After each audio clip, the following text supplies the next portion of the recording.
আসসালামু আলাইকুম, this is Ain Sheikh and welcome to another new video. So guys, মেঘলা ওয়েদারে বাসা থেকে বের হওয়া এবং বৃষ্টিতে শরীর ভিজিয়ে আবার সেই শরীর নিয়ে এসিতে ঢোকাটা অসুস্থের মূল কারণ। সো যাই হোক, আজকে বৃষ্টিতে ভিজেই যাচ্ছি আমরা উত্তরাতে। আর কেন উত্তরাতে যাচ্ছি সেটাও আপনাদের সঙ্গে আজকে শেয়ার করব এই ভিডিওতে। সো চলুন সম্পূর্ণ ভিডিওটা উপভোগ করা যায়। বাই দ্য ওয়ে গাইস, আমি কিন্তু একা উত্তরাতে যাচ্ছি না, আমি যাচ্ছি আর আমার কাছের ছোট ভাই যাচ্ছে।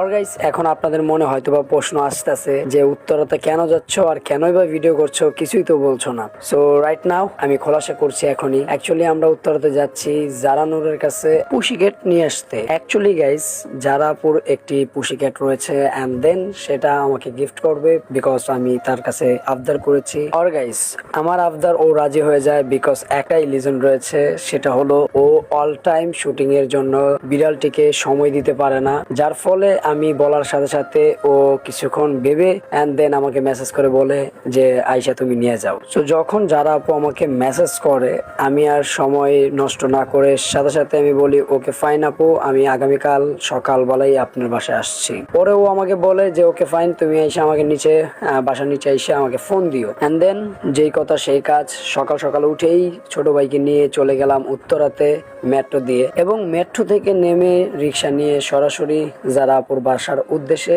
আমরা রওনা দিলাম। But to be honest guys, আমার এখনো বিশ্বাস হচ্ছে না যে জারাপুর কাছে আমি চাওয়ার পর সে বিড়ালটি দিতে রাজি হয়ে গিয়েছে। অ্যাকচুয়ালি গাইস, আমি কেন এই কথাটি বলছি, বিকজ সে এই বিড়ালটিকে অনেক ভালোবাসে।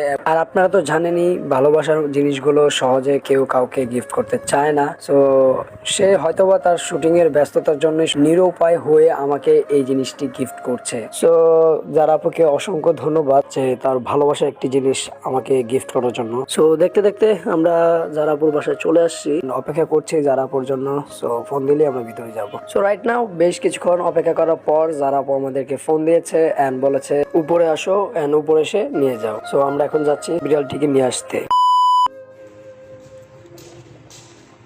দেখি ক্যাটটাকে।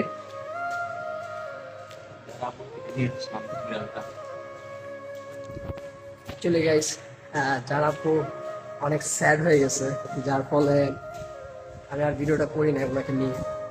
সো আসলে স্যাড হওয়ারই কথা, সে এটা অনেকদিন বড় করছে, তার ভিতরে একটা আবেগ ভালোবাসা কাজ করতেছে। সো গাইস, আমরা যারা প্রসঙ্গে তেমন একটা ভিডিও করি নাই, কারণ সে বিড়ালটি দেওয়ার সময় অনেকটাই ইমোশনাল হয়ে যায় এবং খুব আবেগী হয়ে যায়, যার ফলে আমরা ভিডিও করিনি। এন্ড ভিডিও না করে আমরা বিড়ালটি নিয়ে সরাসরি বাসার উদ্দেশ্যে চলে যাচ্ছি। সো যাই হোক, আজকের ভিডিওটা এই পর্যন্তই। দেখা হবে ইনশাল্লাহ নেক্সট ভিডিও।